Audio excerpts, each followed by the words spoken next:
So have either of you, Audrey or Deborah, practiced Yoga Nidra before? It might be a silly question. I've gone to a couple of classes, but not much. Okay. Not much. Audrey, you said, sorry. No. Yeah. So Yoga Nidra is like a yogic sleep. And so we don't move at all during this practice. And I will say because of that, it can be sometimes challenging for people, but when we get into that spot, it's really, really good. But just kind of put that in the back of your mind. Like if we're really activated, Yoga Nidra probably isn't where we need to go first. But Yoga Nidra is a really good place where we can start to get into those gamma waves also. And so it's really good for the brain when we can get into it. But if we notice that we're in an activated or a hyper arousal state or a sympathetic nervous state, then we can to do some movement always before we step into it, even if it's just a quick shaking practice to kind of get the body a little neutralized before we settle in, because it is all about stillness. So that said, in times of stress, many people cope by turning to yoga or meditation. Yoga Nidra is a practice that's especially effective at reducing stress and anxiety and can even help with insomnia and down regulation. So what is Yoga Nidra? In many ways, Yoga Nidra is more similar to meditation than to what most people think of as yoga. And it doesn't involve any stretches or postures. Yoga Nidra instead focuses on relaxing and reaching deep consciousness. But unlike meditation, Yoga Nidra is done while lying down. I mean, I guess some meditation is done lying down, but specifically this one is done not seated. It also involves more structure than guided meditation, with 10 primary steps. A session that lasts about 45 minutes is ideal, but if you're just starting out or you don't have that much time, you can certainly do a shorter session. So Yoga Nidra can be practiced on your own or in a classroom setting. And we'll get into Yoga Nidra here. So Yoga Nidra works by tapping into your autonomic nervous system, which we know is the system in charge of the things in your body that it does automatically, like maintaining your heartbeat, your blood pressure, your body temperature, your digestion, and your metabolism. So things that are automatic. As we know about the autonomic nervous system is made up of two parts, the sympathetic and the parasympathetic nervous system. Where we know the sympathetic nervous system helps our body manage stressful and emergency situations by controlling our fight or flight response. An engaged sympathetic nervous system may result in accelerated heart rate, dilated pupils, widening airways to make breathing easier, increased muscular strength, sweaty palms, and slowed digestion. Sometimes your body may get stuck, as we know, in fight or flight mode. Practices like meditation and Yoga Nidra can help calm your sympathetic nervous system and allow the parasympathetic nervous system to take charge. As we know, the parasympathetic nervous system controls our body when it's neutral and works to conserve and restore energy. So your brain's activity can be measured by the frequency of your brain waves. As we know, there are 5 types of brain waves that we kind of touched on yesterday. Beta brain waves cause an awake, normal, and alert state, whereas SMR brain waves create a calm, quietly alert state. Alpha brain waves create a relaxed and calm brain state. And theta brain waves cause a deeply relaxed or meditative brain state. And delta brain waves cause a deep, dreamless sleep. So theta brain waves are notably involved in meditation. They're also involved in daydreaming and some of the lighter stages of sleep.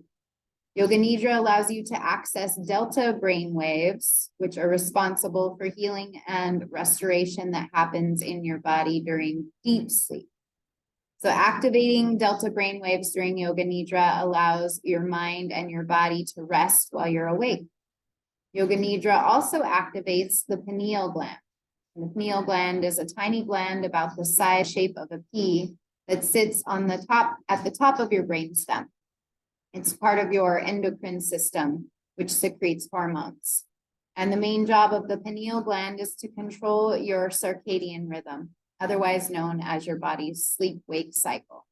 It does this by secreting the hormone melatonin, which is mainly known for synchronizing your circadian rhythm, but also helps regulate menstrual cycles and prevent neurodegenerative conditions like Alzheimer's and Parkinson's disease. By activating the pineal gland, Yoga Nidra also helps activate the release of melatonin. Sometimes too, we refer to the pineal gland as the spiritual gland, or the gland of the third eye, because it connects kind of from our medulla oblongata, So this connection between the third eye, and then sometimes they call it the mouth of God down here. So when we touch those two spaces, it's kind of bringing those online and balancing out the pineal. And it says Yoga Nidra benefits. Research has shown that Yoga Nidra can help reduce stress, anxiety, and insomnia. In a 2018 study published in the International Journal of Yoga, recruited 60 college professors and divided them into 3 groups. A group that practiced Yoga Nidra, a group that practiced meditation, and a control group. So over 3 months, the researchers monitored the participants' stress, anxiety, and depression levels. And they found that although both Yoga Nidra and meditation were effective tools for managing stress, Yoga Nidra was actually better at reducing anxiety. So a 2017 case study published in Sleep Science Practice looked at the effects of Yoga Nidra on the chronic insomnia. This was a small study with only 2 participants, but both patients benefited from practicing Yoga Nidra as well. So the first patient slept for the same amount of time as usual each night, but was able to fall asleep faster when they practiced Yoga Nidra before going to bed. The second patient was also able to fall asleep faster, but additionally reported being able to stay asleep for a longer time. So we can kind of make the assumption that both take place with Yoga Nidra. And because it goes into steps, I'm going to put the Yoga Nidra script in the chat.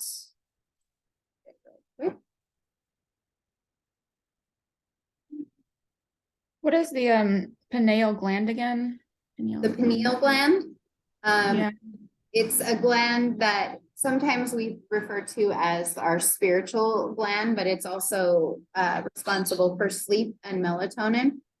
And so, like it said, it's located, I think, at the pea-sized shape that sits at the top of the brainstem. So right here, where there's that like indention, go behind your head. Sometimes they call it the mouth of God, but this is kind of where that's located. So you can kind of find that little indention in the back of the head. And we always, like, I don't know if you guys have ever heard about people talking about calcified pineal glands from fluoride and things like that. So this is the gland that they're talking about. And by massaging that little space back there, it can really keep it nice and healthy. And the other thing that we do is we kind of take the fingers into that little spot and we gently pull. So we're kind of like creating opening there. So if we had a calcified pineal gland, and if you feel this, like my partner's feels different than mine, his feels like there's not quite as big of an indention there. And so they say massaging that and gently kind of opening that area can be really beneficial to help decalcify that space, because sometimes they're noticing that this can get calcified from things like, fluoride in our water and things like that. And so over time, this can kind of interfere with our melatonin production, sometimes with our ability to connect in that spiritual way, as well as some of the other talk that they talk about it as well. It also says it secretes hormones. Yes, for sleep, and is responsible, like it says too, for even our menstruation and stuff too. So that's pretty intense.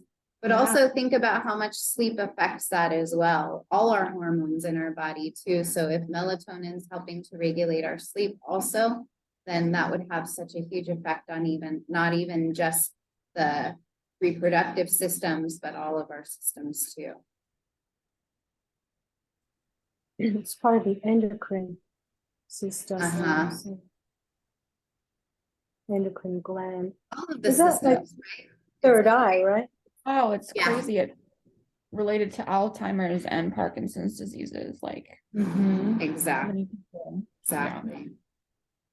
And again, like, you know, what practices keep that a healthy space? Like, okay, that's good to know. Like, you know, as we practice yoga nidra and getting our brain waves in that state can help this gland. So who's to say that that wouldn't help prevent, you know, dementia and Alzheimer's and things like that too, if we're practicing practices that keep that way. And then heavy metals contribute to, a lot of heavy metals in your body contribute to Alzheimer's and dementia. So if you can get all of those out. But to activate it specifically, you do that through yoga nidra. That's what we're saying. Yoga, meditation, even like the massaging of the gland, I've heard is really good for it. Yeah, I would think. And it obviously, like, it's also telling us too by activating the delta brain waves, you know, so even throwing on some music or something that would activate that too would be a good thing. Maybe getting used to sleeping even with something like that. So I went ahead and I put in a script for yoga nidra for you guys in the chat. If you want to put your emails in the chat group, I can send these in email form too, if it's ever easier for you guys. But so with yoga nidra, a lot of the times it's important to get into our breath initially, just like with traditional yoga. And it talks about setting a sankalpa. And I don't know if you guys are familiar with that verbiage, but a sankalpa is very similar to an intention. But we set that at the beginning of a practice. But a sankalpa is literally like a resolve or an intention, specifically made during yoga nidra. And so the thought of it is as we get the brain into that fertile soil, like we've talked about tilling the garden and then planting the seeds, yoga nidra is the perfect place to plant those seeds, which is why we set a sankalpa or an intention, a resolve, something that we'd like to achieve from that practice. Because the mind is so fertile, we can plant these intentions nice and deep and they're really well received. So thinking about that as well in this practice. So we start out with our breathing, we make a sankalpa, and we start out with some sound awareness. So like a lot of the times here, you can see it says, become aware of any sounds that you can hear in this moment. Nothing else but what you can hear right now without straining your ears.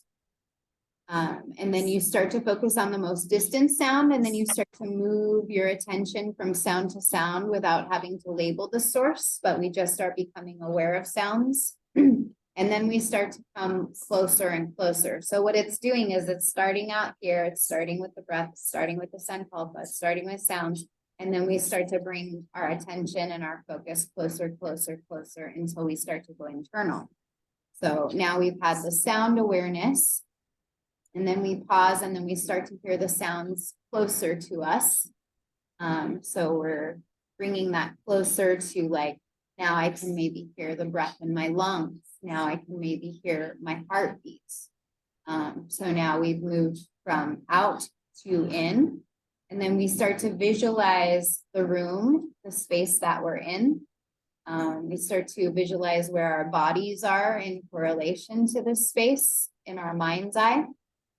So we kind of picture lying on our mats and where we are in location to the space as we kind of orient.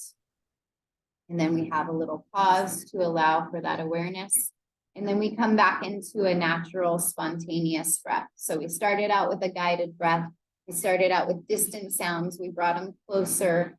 And then now we come into a nice natural breath.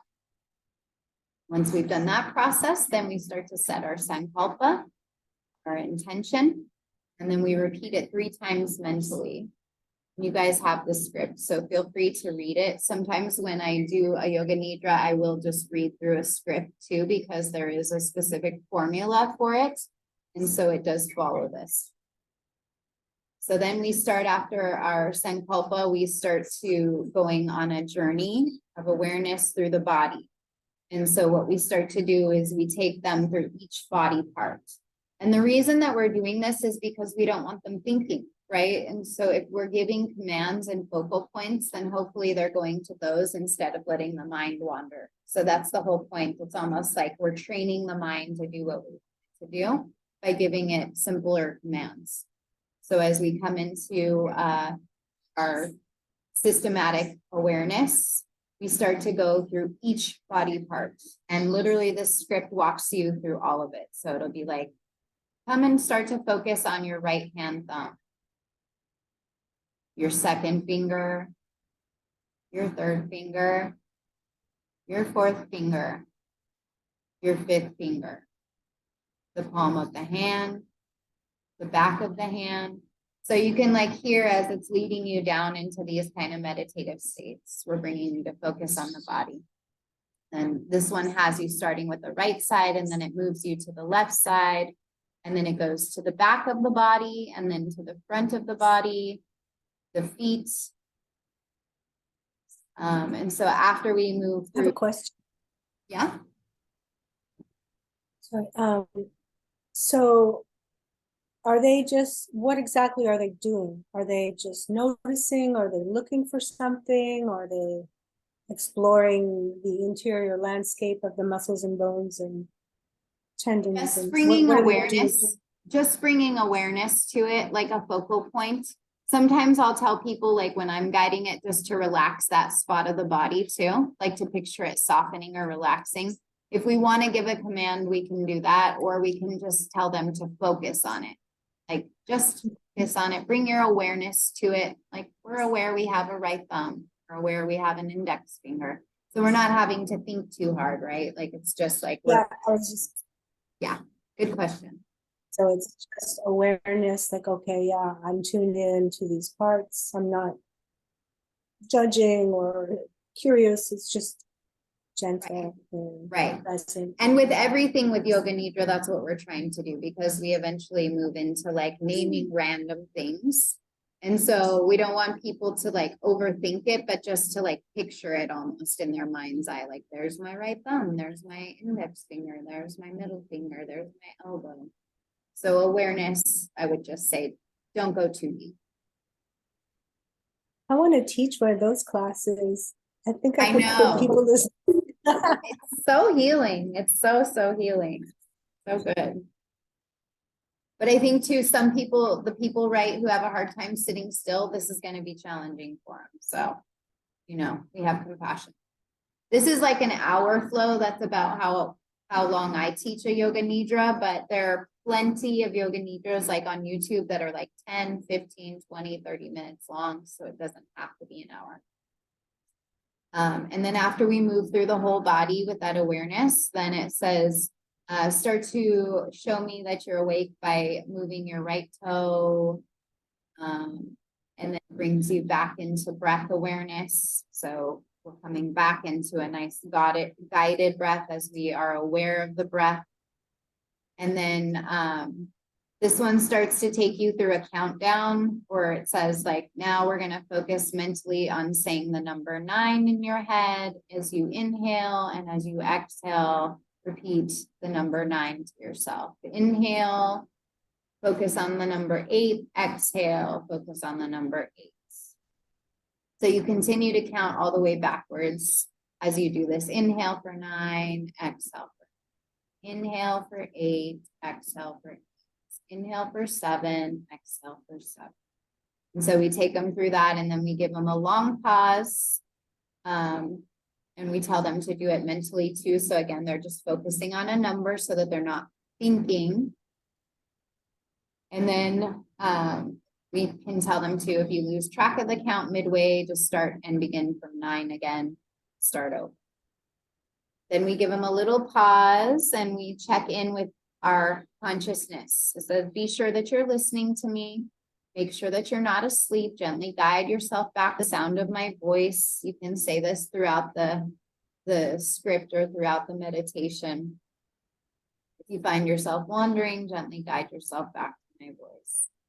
And then this one goes through feeling and sensations, anxiety and release of tension. So a lot of the times with Yoga Nidra, we'll go into opposites. Like we'll be like, imagine feeling hot now. And now imagine feeling cold. Imagine feeling anxiety. Now imagine feeling calm. Like, and so we can give them these different parallels. So this one says, start to recollect the experience of anxiety, a feeling of losing control in any situation where you felt worried and stressed. And then it says, feel that stress in your body and your mind without concentrating on the source. And then feel your body becoming tense, rigid, and tight. Notice this feeling of tightness and tension around your body. And then you start to guide them through the opposite. Now take a deep breath and imagine those areas becoming relaxed. With every inhalation, your body is becoming more and more relaxed. And so we go through that anxiety to calm. And then this one starts to guide us into, after calming the body down through the calm and anxiety, it says, now begin to imagine in your mind's eye an image or a picture of your favorite teacher or guru or God. It could be anyone or anything, and imagine them sending you light, creating a circle of protection around you. Enjoy the way you feel inside this safe place, staying in this place of safety. Says try to manifest the experience of anxiety while keeping the image of your guru in the background, and see how that feeling of anxiety or tension starts to simply melt away. Then you give them a long pause, remaining in your peaceful place while you breathe in and out. And then we start to guide them through these visualizations. So you'll see this in my Yoga Nidra that I taught you guys. It's about an hour long. It's different than the script. So obviously you don't need a script, but there is a little bit of a formula. So then we start to take them through random visualizations. And so we just ask them to jump from image to image without trying to linger on an image. And so we just start to say random things like cool, clear water, vibrant sunset, tall mountains, traffic lights, a good night's rest, but giving them like a little bit of time, obviously, just from bouncing from image to image. Not too much time, because we don't want them overthinking on the image. We just want them to like snap it in their head and then move to the next image, snap it in their head and move to the next image. And again, this is keeping us from thinking. So it's like all of us with monkey mind that want to like keep going somewhere. We're like, well, let's give the mind somewhere to focus so that it doesn't. So you can go through that list of all the different things. You can make up your own, or there's a suggestion here in the script as well. And then we ask them to repeat their Sankalpa 3 times again. And then we start to take them back to that external. Okay, come back to your breath and your heartbeat. Now radiate out to the sounds that you can hear around you. Start to see where your body is in location to the place where you left it on the floor. And then you move your awareness back to taking some nice calming breaths. This one has you rub your hands and then cover your eyes and bring you back in that way. So this is kind of like the little progression of Yoga Nidra. Breath, awareness of sound, body part naming, so that we give them a focal point, and then random suggestions of kind of things. And that is just giving us focal points through the whole thing. So ideally, like for an hour, the brain isn't having to focus on things other than just guided imagery. So that's kind of what we're trying to do. Just shut off the brain from having to think and work so hard. So long and short pause. Timing about how long? Like for me, you'll see when you take the Yoga Nidra class too, I moved to them pretty quickly. Didn't you feel like I was kind of like I'd be like an igloo, a cactus, a bird flying in the sky, a rock in the river. So I'm moving through it like calmly, but just pretty quickly. Right. And when you have short pause, long pause between the sections, how long would you say those were? Depending on how long you want your yoga nidra, I would say long pause, maybe like 2 to 5 minutes. So not terribly long, but you know, like 2 to 5 minutes, just time to kind of like sit with it a little bit. Thank you. Yeah, it was nice. Good. I felt tired. I think it's pain. Yeah. To 11. No, Let's swing right in. yeah, fatigue, fatigue. Mm. That's exactly what I feel. Wow. It was, It is so crazy. I was like, okay, I'm feeling this again. It was the same time yesterday. Yeah. Remember? Which finger connects to the spleen? Mm. The thumb. You can do it either way. Okay. Questions about yoga nidra? No? How long is it normally in one session? Like, Ask me again. Sorry, I didn't hear the first part. how long should it be about, like, for one session? What's the shortest amount of time you should be doing this? Like 10 minutes probably would be the shortest. I Mhm. to teach this like at a studio, and I would do an hour-long nidra, and I taught it after I taught like my Shakti class. So I would teach Shakti and then I would do yoga nidra afterwards so that we could get the movement in, and then if people wanted to stay for the yoga nidra, then they were already had like the movement and they could really settle into it, and I would do an hour long. Got it. We have people get out like bolsters, blankets, pillows, like get super duper comfy.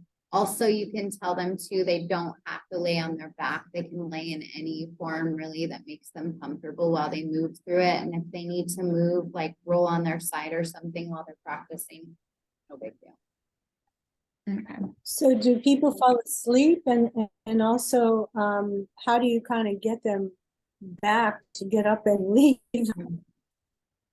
Yeah, afterwards, people can feel pretty relaxed, obviously, you know, and I mean, that's kind of, we want them to take that with them. But determining that might determine a little bit more about when you have your class and offer your class, you know, like a nighttime one would be really, really wonderful because they could just leave and maybe go put themselves to bed. But I have practiced them in the morning. And, you know, just thinking about it as like our brain's going to function a little bit better. We're going to move through our day a little bit more grounded and calm, and that's okay. We're not super energized. But even just having them, like for me, like touching the earth, touching the ground, and taking a few deep breaths, exhaling out of the mouth can be really grounding too. And there's the grounding mudra where you do the 2 peace sign fingers and you just touch them to the floor when you're sitting. And that's another one that's really grounding too, that can kind of help them come back into the body.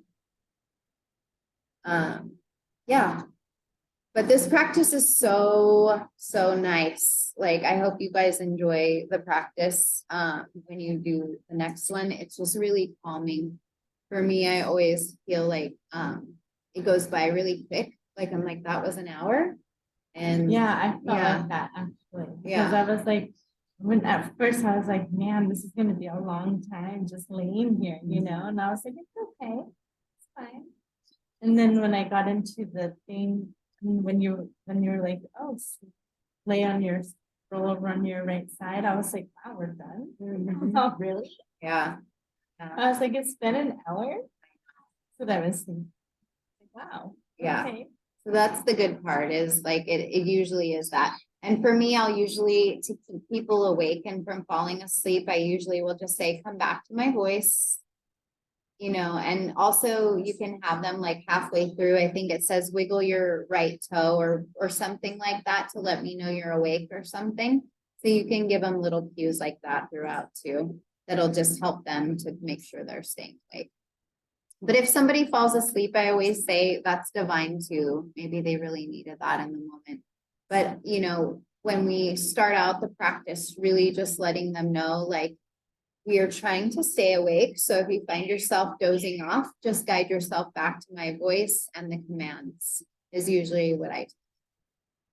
And And that was really helpful for me, Yeah. because I was like, I do find myself, like, even in class, like at home, when we're playing and we're in Shavasana and we're doing like even meditation, even in Daniel's class, like I find myself.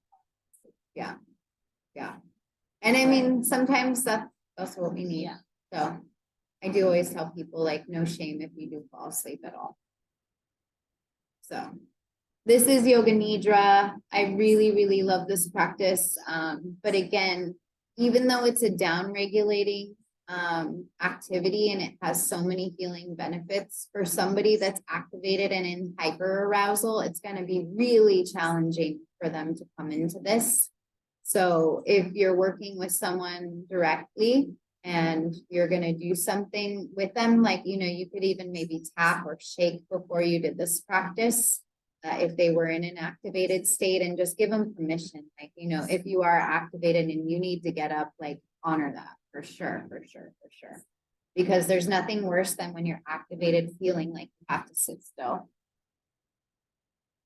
With like, for example, if someone's having kind of like a panic attack, or if they're like heavy breathing, would you recommend doing this sort of practice on top, or would you do like the alternate nostril breathing to balance the breath? Like, you know what I mean? Like, would it be better to try to reduce stress from the whole body with this practice, or doing like a other breathing type of work?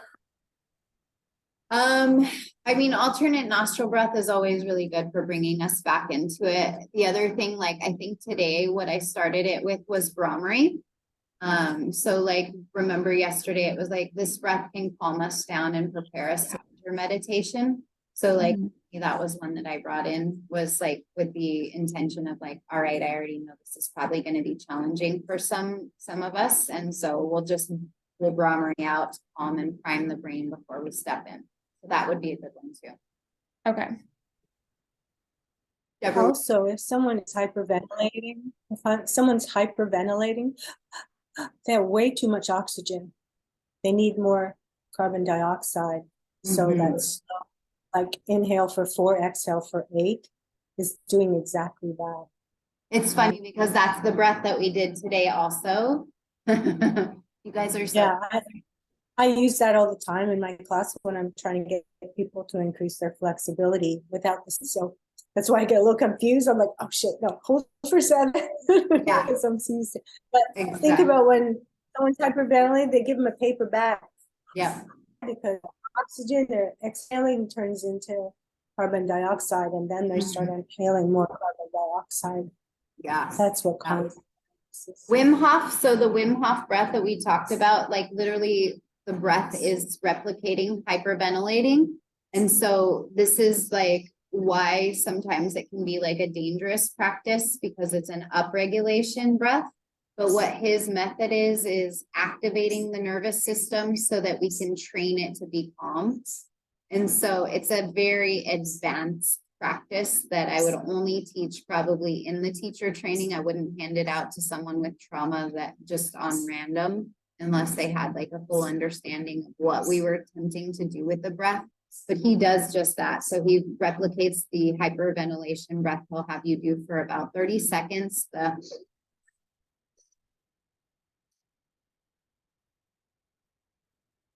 And then what he does is he does the kumbhaka, the breath retention. So he'll have you inhale, and on the exhalation, he does kumbhaka. And this is also activating. It's very upregulating. So his method is training ourselves to replicate trauma and calm the nervous system while we're in those activated spaces.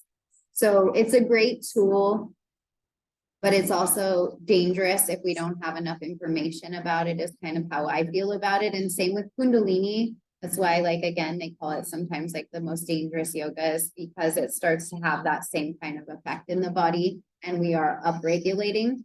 But as we know, sometimes with trauma, we do need to upregulate, right? Like, I mean, if we're in a depression, if we're say like in a deep depression where maybe it's been like a week and we are totally disengaged, totally hermiting, not like going out into the open, then would be a place to bring in like the upregulation. But it's so funny that you picked the 2-to-1 ratio breath for this too, because that's exactly what I did. And that's going to be part of your homework. So the 2-to-1 breath is really, really good also to calm it down.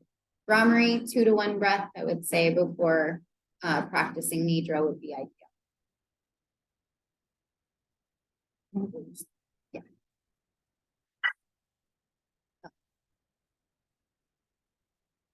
Okay, so you've got a yoga Nidra script also. Go ahead, Deb. I'm sorry. Today I had classes, so that's why I was a little late. Taught Oh, no this morning. problem. And I have a 2-hour class from 2 to 4, so I'll finish at 2 o'clock your time. So Okay. we keep going until 4 o'clock your time or 6 o'clock your time. So right now it's 11, and then we basically are done with our virtual portion by 2:30. And then you guys have the time from 2:30 to like 5 or whatever, where it's self-study, where that's where ideally you guys would be doing your videos to turn in. Can we take like a 5-minute Okay. break right now? Absolutely. Yeah. I'm just eating at breakfast. Okay. Yeah. And actually, you guys, if you want, we can actually close for right now and come back after lunch too, because this is really what we're closing on, unless you guys have some more questions about Yoga Nidra. I don't have any questions about Yoga Nidra right now. Okay, cool. Then yeah, go ahead and we'll just call it lunch then. It's like 11:20 here. And so we normally start lunch at 12, but we can just start it a little earlier today. Should we meet earlier, or what time do you want to meet back up? Technically, like for Cami, for her lunch, they won't have it ready till 12. So I want to make sure to give her enough time to eat. So let's just stick with our usual 1 o'clock if that works for you guys. 1 o'clock my time. Okay, and then we're gonna end at 2:30 your time. Yeah. Mhm. 2:30. Sound good? So basically you start at 9 your time In the or morning 10. Yeah, in the morning, 9. for the day? No, for this when This we talk about portion. So this portion is, I think, 9 to 12. Our time Okay, in Costa Rica normally. and then 1 to 2. 1 to 2:30. And then the 2:30, Okay. like, the reason we put the 2:30 to 5 is because at one point you're going to be teaching a 75-minute class. And so you'll need that time. So we wanted to make sure that you had it scheduled in to do the videos. And if you, like I've told you before, if we were all here together, we would just be staying on campus till 5, and I would have you guys practice teach with each other and me in the afternoons. But since we're not, then you guys are just doing that portion on your own.